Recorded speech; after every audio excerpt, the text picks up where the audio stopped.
ஆசீர்வாதமாக இருக்கும். இதனால தேவ வார்த்தை கேட்கிற முகத்துல ஏசப்பா அதிகமாக ஆசீர்வதிப்பாரு. இதனால ஆண்டவர் உங்களுக்காக தந்த வேத வசனம் நீதிமொழிகள் 23:17-18 வாசிக்கிறேன். உன் மனதை பாவிகள் மேல் பொறாமை கொள்ள விடாதே. நீ நாடோறும் கர்த்தரை பற்றி பயத்தோடு இரு. நிச்சயமாகவே முடிவு உண்டு. உன் நம்பிக்கை வீண் போகாது. உன் மனதை பாவிகள் மேல் பொறாமை கொள்ள விடாதே அப்படின்னு வசனம் சொல்லுது. இதை கேட்கிற அன்பான சகோதர சகோதரியில தேவ பிள்ளைகளை, உன் மனதை பாவிகள் மேல் பொறாமை கொள்ள விடாதுன்னு சொன்னாங்க. நீங்க ஆண்டோட பிள்ளைகளா இருக்கலாம், பரிசுத்தவங்களாக இருக்கலாம். நான் இவ்வளவு தூரம் ஆண்டவர் பயந்து நடக்கிறேனே, ஆண்டவருக்காக பயந்து தீமைகளை செய்யாதபடி, ஆண்டவர் பிரியமில்லாத காரியங்களை செய்யாதபடி நான் இவ்வளவு தூரம் பயந்து ஆண்டவருக்காக வாழ்றேன். நான் ஆண்டவருக்கு பயபக்தியாக இருக்கிறேன். ஆண்டவர் சொல்றது போலலாம் நான் கீழ்படிச்சு வாழ்றேன்.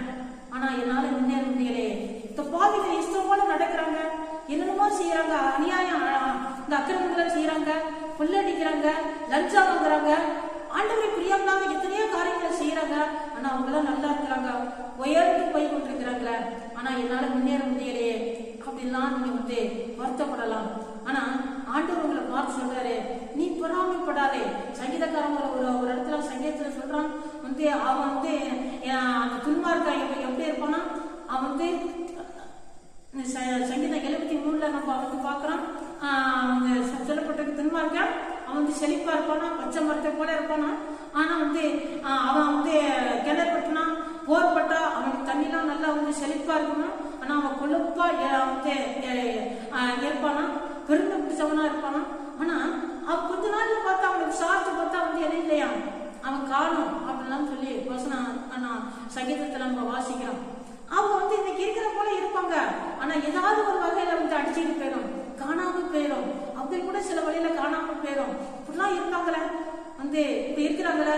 ஒரு சமயத்துல ஒரு அம்மாவை பத்தி நான் கேள்விப்பட்டேன். ஒரு அம்மாவே நம்ம சர்ச்சைக்கு மேல ஒரு வயதான ஒரு பாட்டி சொன்னாங்க. அது ரொம்ப ஒரு மாதிரி கஷ்டமான நிலையில ஒரு மாதிரி மெண்டல் போல நடந்து போய்கிட்டு இருக்குது. துணி கூட கட்ட முடியாத நிலையில போயிட்டு இருக்கு.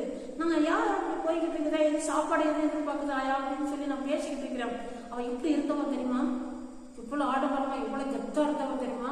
அவ இப்படி போறான்னு சொன்னாக்க யாருமே கவனிக்கிற நிலையில அவ பிள்ளை கூட அவளுக்கு உதவி செய்ய மாட்டேங்குது.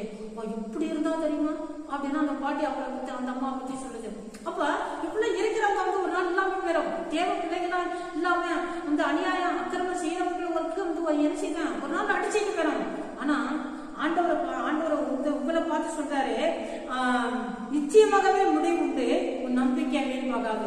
நீங்க ஆண்டவர் மேல வச்சிருக்கிற நம்பிக்கை, ஆண்டவருக்காக வாழ்ற அந்த பக்தி வைராக்கியம், ஆண்டவருக்காக எடுக்கிற முயற்சிகள், ஆண்டவருக்காக நீங்க செய்யற ஊழியர்கள், ஆண்டவருக்காக நீங்க மற்ற அழைச்சுபட ஆத்மக்களுக்காக பார்த்துட்டு ஜெபிக்கிறது, மற்றவர்களுக்காக நீங்க ஆண்டவர் பயந்து மற்றவர்கள் செய்யற நன்மைகள், உதவிகள், ஊழியக்காரர்கள் செய்யற உதவிகள், இதெல்லாம் ஆண்டவர் என்ன செய்யற மறக்கல. நிச்சயமாகவே முடிவுண்டு. உன் நம்பிக்கை வீண் போகாது. நீங்க நம்பிக்கையோட ஆண்டவர் பிள்ளையாக இருக்குன்னு சொல்லி நீங்க எடுக்கிற ஒவ்வொரு முயற்சிகளையும் ஆண்டவருக்கு வீண் போக விட மாட்டாரு. உங்களை ஆசீர்வதிப்பாரு. நீங்க தைரியமாக இருங்க. நம்மளுக்காக ஜெபிக்கிறேன். பரிசுத்தம் நடக்குதாவே தோத்திர நன்றி ஏசப்பா. ஆண்டவரே தோத்திரப்பா. அப்பா அந்த வார்த்தையை கேட்ட அருமையான சகோதர சகோதரிகளுக்காக தோத்திர, தேவ பிள்ளைகளுக்காக தோத்திரம். இயேசுவே தோத்திரப்பா. அப்பா உங்க பிள்ளைகளை ஆசீர்வதிங்க தகப்பனே. ஏசப்பா தோத்திரம். பிள்ளைகள் ஆண்டவரே அப்பா தோத்திரம். ஆண்டவரே சோர்ந்து போயிருக்கிற அந்த நிலையில ஆண்டவரே ஏசப்பா தோத்திரம். நிச்சயமாகவே முடிவுக்கு நம்பிக்கை வீண் போகாதுன்னு சொல்லி ஆண்டவரே தோத்திரப்பா நீர் ஆசீர்வதிங்க, தைரியப்படுத்துங்க தகப்பனே. தோத்திரையா அப்பா அந்த நாள் ஆண்டவரே தோத்திரம். பிறந்த நாள சந்திக்கிற பிள்ளைகளுக்கா தோத்திரம், படிக்கிற பிள்ளைகளுக்கா தோத்திரம், திருமண நாளை சந்திக்கிறவர்களுக்காக தோத்திரம். எல்லாரையும் தேவாதி தேவன் ஆசீர்வதிங்க ஏசப்பா நீர் காத்து கொள்ளுங்க தகப்பனே. தோத்திரப்பா அப்பா வியாதி படிக்கல இருக்கிற ஒவ்வொருத்தரையும் நல்ல சுகமான ஆரோக்கியத்தை கொடுங்க தகப்பனே. தோத்திரம் நன்றியப்பா. அப்பா தங்களுக்குரியவர்கள் எடுத்து விட்டு கண்ணீரோட கவலையோட இருக்கிறவர்களுக்கா ஜெபிக்கிற தகப்பனே. அவர்களே ஆண்டவரே அப்பா நீர் ஆறுதப்படுத்தி ஆண்டவரை சமாதானப்படுத்துங்க ஆண்டவரே. தோத்திரம் நன்றி ஏசப்பா.